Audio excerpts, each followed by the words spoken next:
Pour l'exercice 3, comme c'est indiqué dans l'énoncé, on va faire une figure à main levée bien annotée.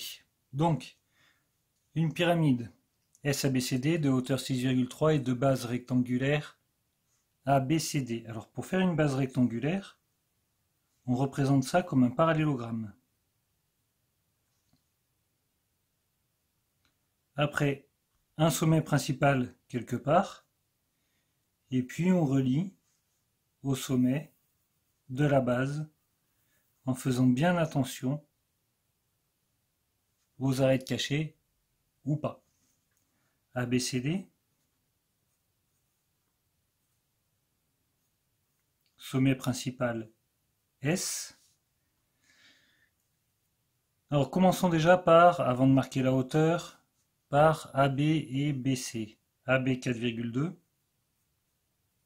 cm, BC 3,5 cm. Et la hauteur. Pour faire la hauteur, on part du point S, du sommet principal. On s'arrête à peu près par là. Et puis, un petit angle droit. Et la hauteur, on a dit que c'était 6,3 cm. Bien. Maintenant, d'après la formule du cours,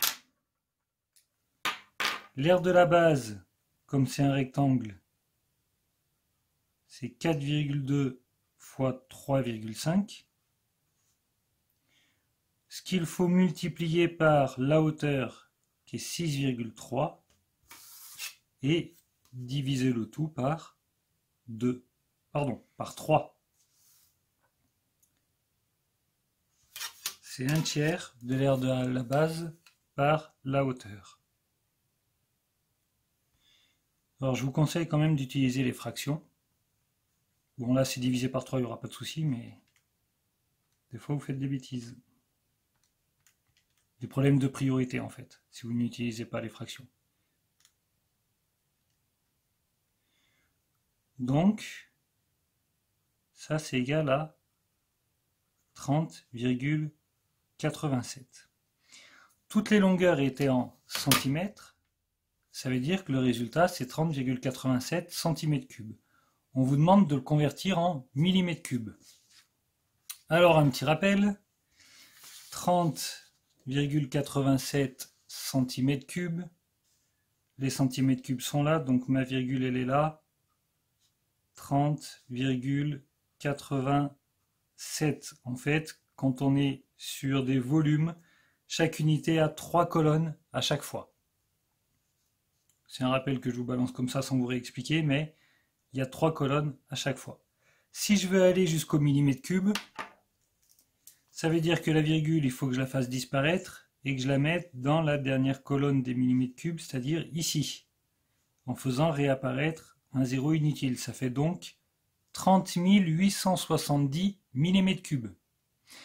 Alors, au lieu d'écrire des unités un peu n'importe où, on va marquer ça dans une phrase réponse. Dans la phrase réponse, je vais marquer le volume de cette pyramide est égal à 30,87 cm3 ou 30 870 mm3. Pour la deuxième figure, petit b. On a une pyramide, encore une fois, MATH, dont la base ATH est rectangle isocèle en A. Alors, une pyramide dont la base est un triangle rectangle isocèle. On pourrait la représenter comme ça.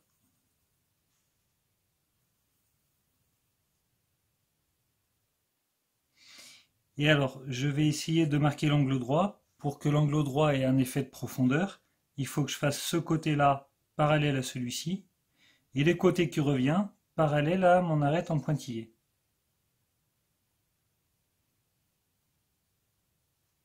Et là, on a un effet de profondeur sur mon angle droit de la base. M, ATH, il est rectangle isocèle en A. Ça veut dire que c'est là qu'il y a le point A. Après T et H, peu importe. On nous donne la hauteur MA. Ah oui, donc ça veut dire que j'ai aussi un angle droit ici. Oui, c'est particulier. Donc j'ai l'angle droit. Je vais essayer de le refaire. En fait, j'ai ça. Voilà, ça ressemble un peu mieux.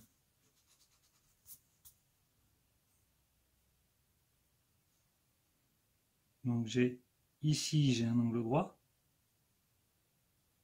sur la base qui est là.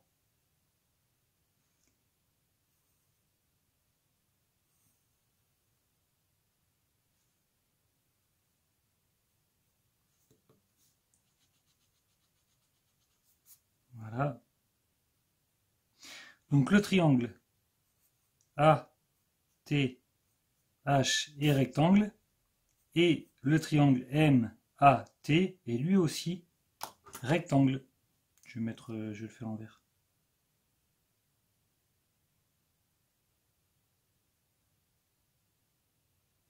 Donc j'ai un angle droit sur cette face-là et un angle droit sur la face qui est couchée, qui est la base, ATH. Bon, du coup on a la longueur MA, on nous dit que c'est la hauteur, c'est pour ça que je savais que c'était un angle droit. MA qui mesure 4 cm, AT qui mesure 3 cm.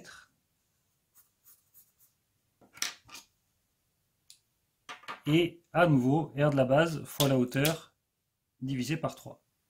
Alors l'air de la base, on va peut-être commencer par ça.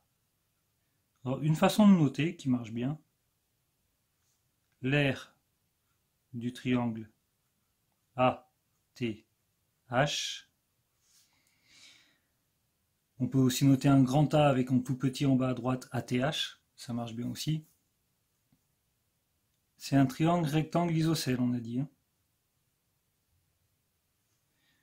Donc ça va faire AT multiplié par AH divisé par 2. Mais comme AT est égal à H, c'est 3 fois 3 divisé par 2. 9 divisé par 2, c'est 4,5. Maintenant, le volume, ce que je vous disais tout à l'heure, soit on marque volume de, entre parenthèses ATH, soit on marque volume de MATH en indice, donc en petit en dessous du grand V. Le volume de MATH, c'est l'air de la base multiplié par la hauteur divisé par 3. Voilà. Donc on y va. L'air de la base multiplié par la hauteur divisé par 3. Et ça fait 6. Donc le volume de cette pyramide est de 6 cm3.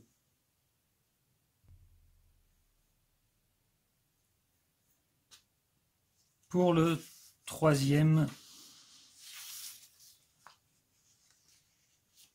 troisième figure, on a un cône de révolution.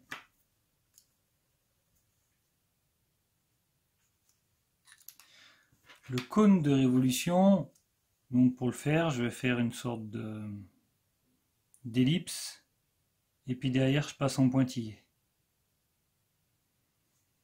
C'est un cône de révolution, donc j'essaye d'être bien, on va dire, à la verticale du centre de mon ellipse, et de relier les bords comme ça.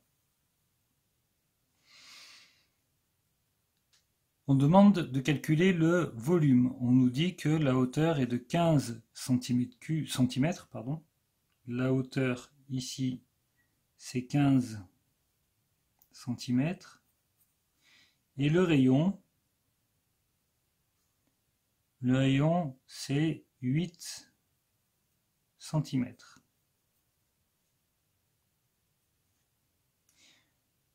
D'après la formule du cours, le volume du cylindre,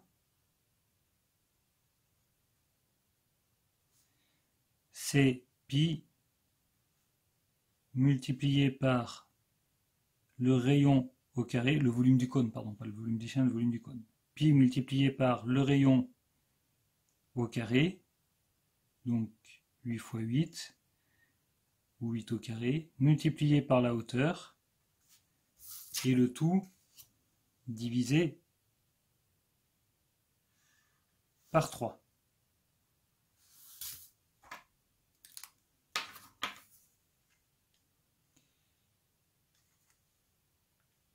Alors, pi multiplié par 8 au carré, multiplié par 15, divisé par 3, et ça me donne 320 pi. Mais il se trouve que 320 pi, c'est la valeur exacte. Alors ça, c'est encore quelque chose d'important. Mais pi, si on demande la valeur exacte, comme c'est le cas ici, c'est forcément avec la lettre pi. La lettre pi, ça sous-entend 3, 14, 15, 9, 265, ainsi de suite, avec l'infinité de chiffres derrière la virgule, ce qu'on ne peut pas écrire. Si on commence à écrire 3, 14, 15, 9, 265 et qu'on s'arrête, ce sera forcément une valeur approchée, environ égale. C'est-à-dire que si j'appuie sur SD, déjà on voit que ça remplit complètement mon écran, donc il y a des chances que ça ne se termine pas. Et puis là on peut marquer à la suite environ égal. Alors 1005 ce sont des centimètres cubes. On nous demande un arrondi au centimètre cube, ça veut dire arrondir à l'unité. Est-ce que je m'arrête à 1005 ou à 1006? Comme derrière il y a 3 et que 3 c'est plus petit que 5, on va s'arrêter à 1005. C'est plus près de 1005 que de 1006. Et maintenant je peux faire une phrase. Alors je vais la faire devant vous celle-là parce que le volume de ce cône